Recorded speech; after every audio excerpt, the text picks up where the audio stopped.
In today's hyper-connected world, the battle for global influence is no longer just fought in boardrooms or on battlefields. A new front has opened up. Social media, the United States, Russia, and China are locked in a fierce digital power struggle, and the prize is your attention. This isn't just about likes and shares, it's about shaping narratives, projecting power, and winning hearts and minds on a global scale. Today, we're diving deep into this new Cold War, the social media edition, to see who's winning the race for digital dominance. Let's start with the United States. American leaders, from the president down to members of Congress, have long embraced platforms like Twitter, Instagram, and Facebook. The strategy is clear: direct communication. By bypassing traditional media, they can speak directly to citizens and the world, setting the agenda and responding to events in real time. This approach projects an image of openness and accessibility. Take the White House's social media accounts, for example. They're a mix of policy announcements, behind-the-scenes glimpses of presidential life,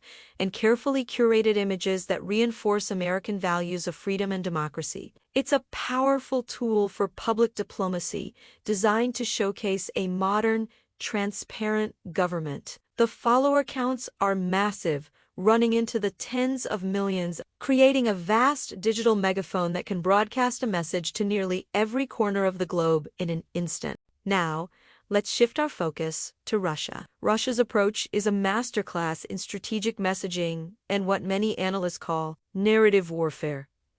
While some top Russian officials are active on Western platforms, the core of their strategy is to challenge and disrupt the dominant Western narrative. They are incredibly skilled at using social media to highlight perceived hypocrisies or weaknesses in Western policies. Their content is often sharp, witty, and highly shareable, using memes, viral videos, and whataboutisms to sow doubt and create division. Russian state-affiliated media outlets like RT and Sputnik have built enormous online followings by presenting themselves as an alternative voice to mainstream Western media. They cater to audiences who are already skeptical of their own governments, amplifying their message and expanding Russia's sphere of influence far beyond its physical borders. It's less about winning a popularity contest and more about leveling the playing field of information. And then there's China, the rising digital titan. China's strategy is perhaps the most complex and multifaceted. Domestically, they operate within a tightly controlled internet ecosystem, with platforms like Weibo and WeChat serving as the primary channels for communication. On these platforms, the government's message is dominant, promoting national unity, economic achievements, and cultural pride. But externally, China has become increasingly assertive. Chinese diplomats, often nicknamed wolf warriors, have taken to platforms like Twitter, which is blocked in their own country, to aggressively defend China's policies and counter criticism. They post stunning videos of China's futuristic cities and natural landscapes, aiming to project an image of a prosperous, powerful, and modern nation. This dual-track strategy allows them to control the narrative at home while simultaneously fighting for influence abroad. It has a fascinating and rapidly evolving approach as China seeks to match its economic power with global soft power. So, who's actually winning this digital power struggle? It's not as simple as comparing follower counts. The U.S. excels at broadcasting its message far and wide, leveraging the global reach of its tech platforms. It's a strategy of scale. Russia is the master of disruption, using targeted, often provocative content to undermine its rivals and rally support from disillusioned groups. It's a strategy of precision and psychological impact. China, meanwhile, is playing the long game, building a powerful digital fortress at home while methodically expanding its narrative influence abroad. It's a strategy of control and expansion. Each superpower has developed a unique playbook tailored to its own strengths and geopolitical goals. What makes this so compelling is that the rules are constantly changing. New platforms emerge, algorithms shift, and public opinion sways. The one thing that is certain is that this battle for your screen time is a central feature of 21st century geopolitics. Let's look at a concrete example: a major international crisis. When a crisis erupts,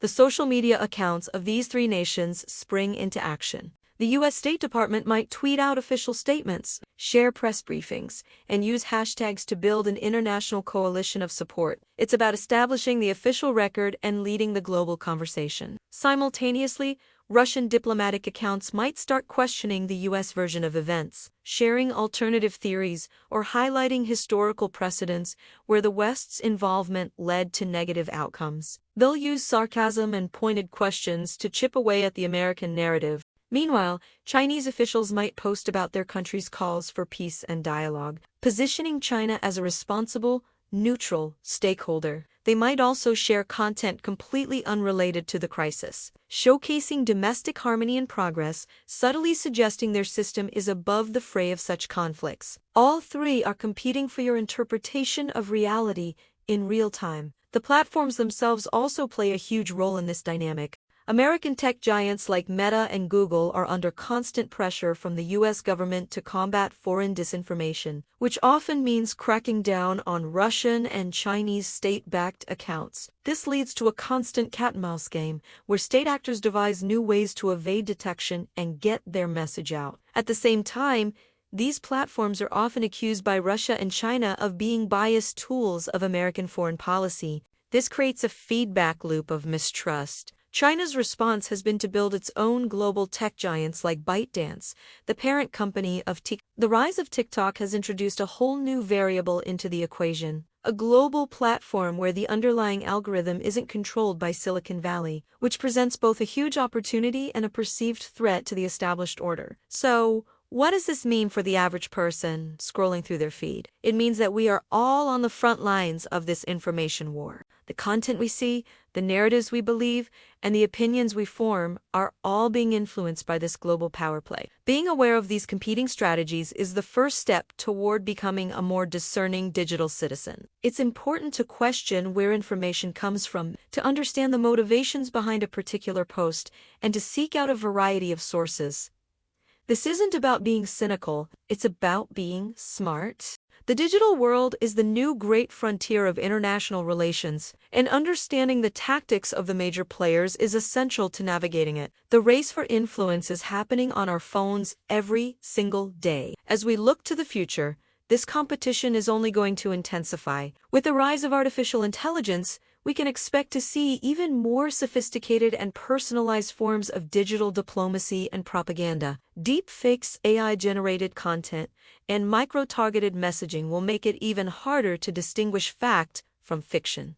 The ability of these global powers to shape perceptions and influence behavior will grow exponentially. The United States will likely focus on leveraging its technological edge to maintain its lead. Russia will continue to perfect its disruptive tactics, and China will work to expand its own digital ecosystem and export its model of internet governance. The battle for the future of information is well underway, and the outcome will shape the world for decades to come. Thank you so much for joining me on this deep dive into the world of digital geopolitics. It's a complex and fascinating topic, and we've only scratched the surface. If you found this interesting, please hit that like button and subscribe for more content on how technology is changing our world. Let me know in the comments which country's strategy you find most effective and why. I'd love to hear your thoughts. Thanks for watching, and I'll see you in the next video.